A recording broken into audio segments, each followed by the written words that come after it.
SCA Veterans Club invited all residents to attend the meeting with unique program. That was the first Cold War discussion with people who lived through the Soviet occupation of Eastern Europe.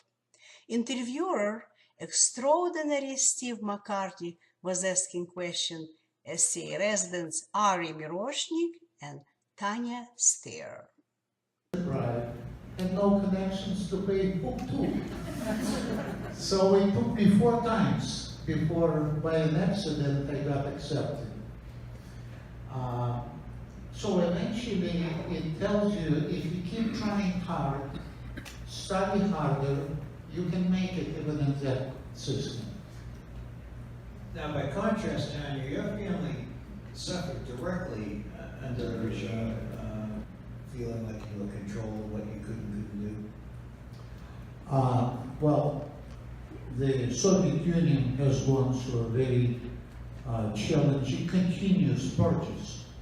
It could have been all of a sudden doctors, and best doctors would be put in prison for just whatever the case was called. So could be for professors.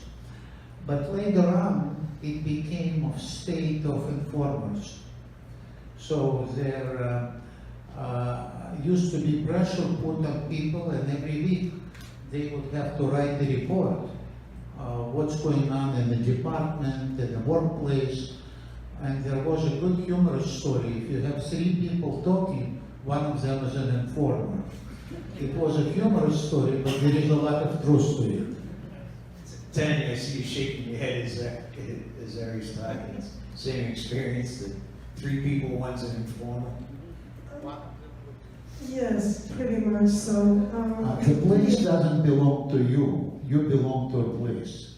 So everyone was supposed to carry a document such as a passport. And in a passport there was a stamp where you are supposed to reside. If you were planning to be longer than for 3 days out of your residence, you had to report to KGB, but no one did. So that violation was overlooked. If you went on vacation, you were supposed to tell them that you are not going to be at the place you belong to. So yes, we were free to travel inside the country, but not outside. If I wanted to go and visit Tanya in Romania, I would have to get an exit visa, which I would never be able to get. Yes, there was no way to get your passport so you can go anywhere. You couldn't travel outside. Inside Romania you could, definitely, but outside... Any comment, Ari? Well, the information flow was completely controlled. It was only state radio, television, and newspaper. The only one way, as Tanya said, it was a shortwave radio, which one could listen to Voice of America or BBC, and that was heavily jammed by the state, so you couldn't have a continuous thing. So there was no information, and we believed whatever we were getting. It really doesn't make much difference as far as you're living under a system where you're observed constantly, where your movements are restricted, and where anyone, including a family member, could be spying on you. So that pretty much. What were your living conditions as far as your home? Can you each describe what your homes were like? So Russia went through a devastating war. 20 million people got killed. I grew up in the city of Kyiv, which is until almost 10-15 years after the war, still was rebuilding. So we all lived in the community places, lucky people lived, meaning 3-4 families per one flat. Everyone occupied one room, and was lucky if they had plumbing and heating service, and one kitchen which they had to take turns to cook. until they build enough places to provide. But basically, people live with no plumbing and no heat, and multiple families per one apartment. Ari, I don't believe you've been back to the Ukraine, have you? No, actually, my brother lived in Ukraine and passed away, so in 2006 we went to a funeral, and then in 2013 we decided to go and visit burial sites, because we're getting older, we will never be there. So we had a chance to be there just again before the 2014 revolution. Could you both briefly just, was there something that stuck out in your minds when you went back and said, geez, this looks smaller, this looks larger, I don't remember it being like this, but what piqued your memory? Ukraine twice, in 2006 and 2013. And obviously it's a different country since socialism is gone, it's a free country. You can express yourself and not get in prison, but it's extremely corrupted. Some people in 5 years become billionaires, and working people practically have nothing to live on. From a group of friends I had living 30 years in one city, I only had 2 left alive. The average, so basically it's a different country, it's a free country, everything is available if you have enough money, but very few people do. And I do want to touch briefly on your exodus from the Ukraine and from Romania to the United States. In your case, Ari, you left in 1975. I believe you had an 8-year-old child and your wife.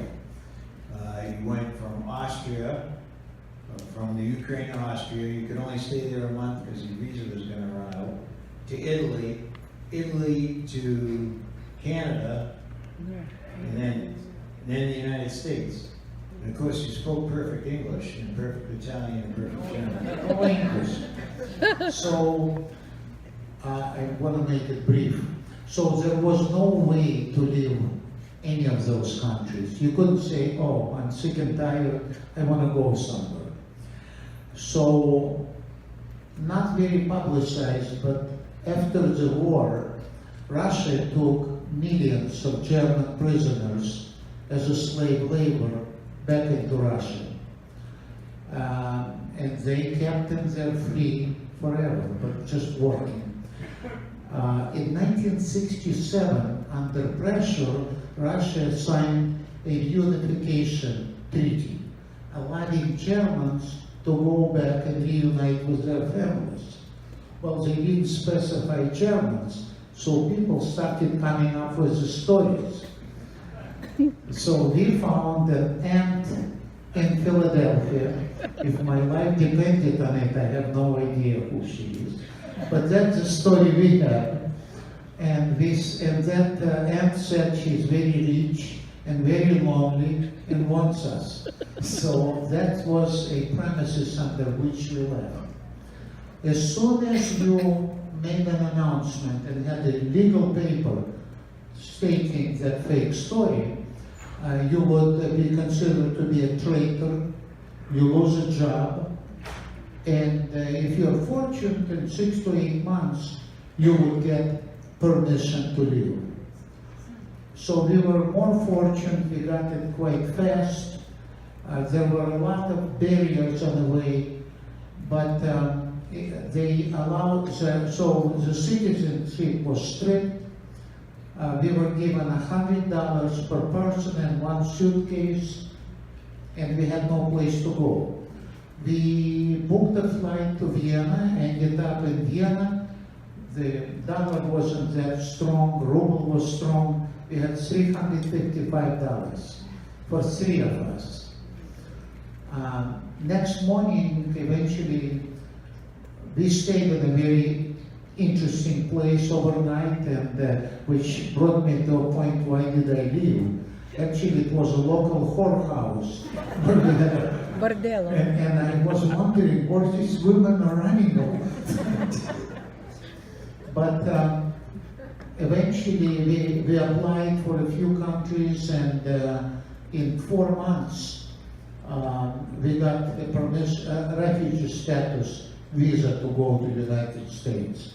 And it's a longer story, but we ended up in Milwaukee, Wisconsin, where we stayed for 35 years. No language, though. No language, no connections, no money. What drove each of you to make that decision and said, I'm leaving Romania, I'm leaving the Ukraine, I'm going to the United States? Where does that courage come from? So, as I said, the system is designed not to give people enough money to make a living, but provide an avenue of a black market or taking stuff because no one owned it.